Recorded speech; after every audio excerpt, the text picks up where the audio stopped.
ओंकार ओडिया।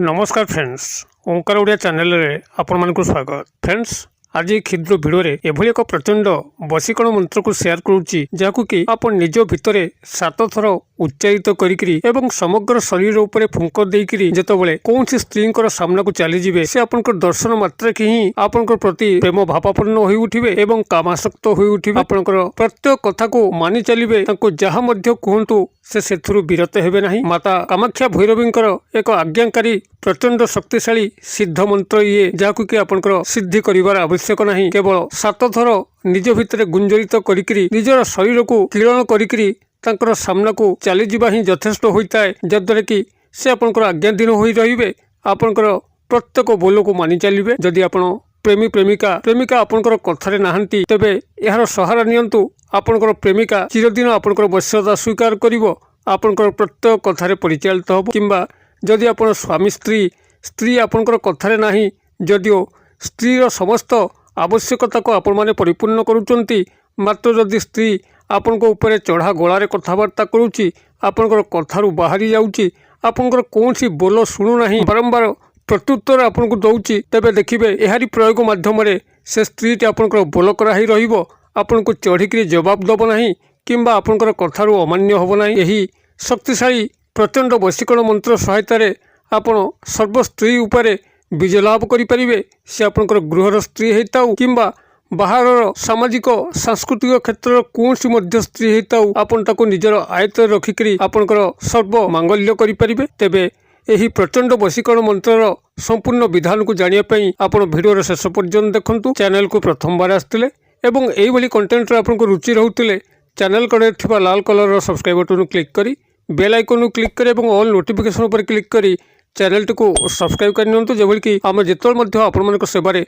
एही तंत्रमंत्र video upload करिवु तार सर्वप्रथम नोटिफिकेशन आपण पाखरे पहुंचीबो एवं से सब को आपण माने सर्वाधिक देखिकरी किछि ज्ञान आहरण करि परिबे। तबे फ्रेंड्स, एबे नजर पकेबा ई शक्तिशाली प्रचंड वशीकरण मंत्र जहार प्रयोग मात्र के ही जेकोसी भी स्त्री से आपनकर घर रहिताउ, बाहर रहिताउ, पाख पड़ोसी रहिताउ किंबा सामाजिक क्षेत्र जेकोसी वर्गर स्त्री होइताउ, आपनकर संपूर्ण वश्यता स्वीकार करिवो। आपनकर दर्शन मात्र के ही प्रेम भावापन्न होई उठिबो, कामासक्त होई उठिबो, आपनकर प्रत्येक कथारे परिचालित होबो। जदि आपण माने अनेक गुड़िए वशीकरण तंत्र मंत्र प्रयोग करिकरी कौनसी स्त्री को आयत्त करि पारुनांती, एहा ही आपनकर अमोघ ब्रह्मास्त्र। आपण माने एहाको थरे प्रयोग करिके देखंतु, कौनसी मध्य स्त्री आपनकर कथारू बाहरी जीव नाही, आपनकर आज्ञा अनुसार कार्य करिबो। माता कामाख्या भैरवींकर एक प्रचंड आज्ञाकारी सिद्ध मंत्र जहार प्रयोग कस्मिन काले विफल हुए नाही। जो माने एही मंत्र उपरे विश्वास रखंती, माता कामाख्या भैरवी उपरे आस्था रखती एवं क्रियाटी को सठिक रूप से निभे था।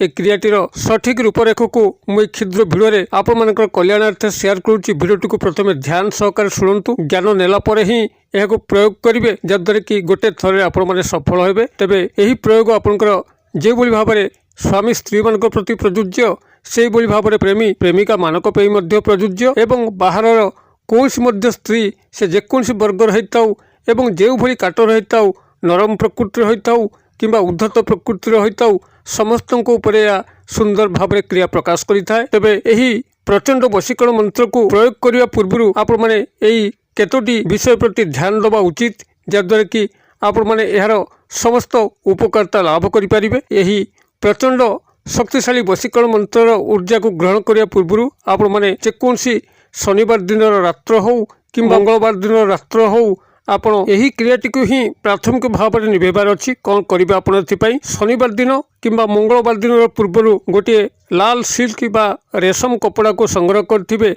क्षुद्र लाल सिल्क बा रेशम कपड़ा को आनिबे, जहाँकि आपनकर गोटे चाखंड अंगुली होइतिबो एवं तत्सह किछि श्वेत चंदन पाउडर एवं गोलाप जल मध्य संग्रह करेंगे, जहाँकि पूजा सामग्री दुकान पंसारी भाई दुकान रे मिलिबो। किंबा श्वेत चंदन एवं गोलाप जलर अभाव में आपन जेकोसी धला मार्कर पेन को मध्य जोगाड़ करेंगे। यही भाव में आपन प्राथमिक स्तर में गोटे लाल सिल्क बा रेशम कपड़ा को जोगाड़ करेंगे एवं श्वेत चंदन पाउडर गोलाप जल तार अभाव में धला मार्कर पेन यह संग्रह करेंगे। संग्रह कर सारापर जेकोसी शनिवार दिन मध्यरात्र समय हो किंबा मंगलवार दिन मध्यरात्र समय हो, जिते आपंकर वातावरण शांत स्निग्धतार भरी जाऊँगी, कोलाहलमय नहीं से एक शांत स्निग्ध परिवेश मध्य मुखटी को पश्चिम दिग को रखिकी जेकोसी एक लाल आसन पकईकरी आपण रूम मध्यस्थल बसतु एवं सही श्वेत चंदन पाउडर एवं गोलाप जल को भल भाव मिश्रण करी एक पेस्ट बनै दिंतु जहाँकि आपंकर काली हम एवं दक्षिण हस्तर अनामिका अंगुली जहाँकि रिंग फिंगर ताको आपंक लेखन हिसाब से व्यवहार करी सही लाल सिल्क बा रेशम कपड़ा उपरे संपृक्त स्त्री नामटी को आपण मैंने लिखिए। जदि आपण मैंने श्वेत चंदन पाउडर एवं गोलाप जल न आनी तेबे से धड़ा मार्कर पेन सहायतार से स्त्री नामटी को लाल सिल्क बा रेशम कपड़ा पर लिखिपारे। नामटी को लिखि सारा केवल डाक नाम बा उपनामटी को लिखिबे, संपूर्ण नाम लिखिबार आवश्यक नहीं। नामटी को लिखि सारा आपण संपृक्त स्त्री को गभीर भाव में ध्यान करंतु जेभली कि से आपन सामना को आसुचंती आपन सह से सुखद मुहूर्त को बितौचंती जो मुहूर्त आपन तांका ठारो आशा करंती एभली भाव में तांका सह सुखद मुहूर्त को चिंता कला पूर्व आपण 7 गोटी लाल मंदार फूल को मध्य संग्रह करथिबे दिवस बेला एवं प्रत्येक लाल मंदार फूल उपरे आपण ए जो क्षुद्र मंत्र कहूची ए क्षुद्र मंत्र को गोटे थर पढ़िकी आपण से लाल मंदार फूलटी को से नाम उपरे रखिबे जो नाम आपण लाल सिल्क बा रेशम कपड़ा पर लिखिचंती श्वेत चंदन काली सहायतार किंबा धला मार्कर पेन सहायतार आपण ता उपरे रखिबे। एई भली भाबरे 7 थर एही लाल मंदार फूल उपरे आपण ए मंत्र को प्रयोग करी 7 थर फुंक देकरी मंदार फूल गुडी को सेही रेशमी कपड़ा उपरे रखिबे। आपण जे भली भाबरे 7 थर ए मंत्र प्रयोग कर सारचंती समस्त जिनस को सेठी छाड़ी देकरी आपण आसिके चुपचाप रात्र शयन करिवे एवं ता परदिन प्रभात समय जतबेले आपण मानकर निद्रा भंग होउची आपण शय्या त्याग करी नित्यकर्म सारिकी स्नान शौच शुद्धपूत होकरी सही लाल रेशमी कपड़े जो आपंकर 7 गोटी अभिमंत्रित फूल अच्छी ए समस्त आपन तो गोटे गंठी पकईकरी पाखे थिबा कोनसी प्रवाहित नदी जल हो किंबा नाल जलधार हो सेटारे याको प्रवाहित कर दे आसीबे। जदि नदी किंबा नाल जलधार आपनकर गृह पाखे नाही तबे जेकोसी स्थिर जलाशय गड़िया पोखरी एथरे मध्य विसर्जन करिवे। एभली भाबरे क्रियाटी को जदि गोटे थर आपण माने निभेई पारंती तबे सेही स्त्रीटी सेही दिन ठारू ही आपनकर वश्यता स्वीकार करिवो आपनकर प्रत्येक कथा को मानि चलिबो। तबे से जो मंत्रटी को आपण माने सेठी प्रयोग करिवे मंत्रटी एठी मु आपण मानकर कल्याणार्थ शेयर करूची ध्यान सहकार शुणु एवं कागज कलम टिप्पणी मंत्रटी आपनकर एई भली रहइबो। ओम कामाख्या भैरवी अमुक स्त्री मम सर्ववश्यम कुरु कुरु स्वाहा। मु आउथरे कहि दउची ओम कामाख्या भैरवी अमुक स्त्री मम सर्ववश्यम कुरु कुरु स्वाहा। अमुक स्त्री स्थान रे संपृक्त स्त्री नाम को लिखिबे एवं सर्ववश्यम अर्थात तार मन मस्तिष्क इंद्रिय तन मन धन उपरे आपनकर नियंत्रण को जाहिर रखिबे। एई भली भाबरे आपण प्रचंड शक्तिशाली वशीकरण मंत्र प्रयोग करी जेकोसी स्त्री को मध्य निजर आयत्त रखि परिबे एवं जेतबेले सेही स्त्रीटी को आपण माने दर्शन दबाकू जिबे दर्शन दबा पूर्व एही मंत्र को मन मन आपण माने 7 थर गुंजरित करी निजर समग्र शरीर उपरे फुंक देकरी ता सामना केवल चली जिबार अछि से आपनकर दर्शन मात्र के ही प्रेम भावापन्न होई उठिबो कामासक्त होई उठिबो आपनकर प्रत्येक कथा को मानि चलिबो। आपण माने एही मंत्र प्रयोग थरे करिके देखंतु एवं किभली चमत्कार घटुची मते कमेंट बॉक्स रे शेयर करंतु।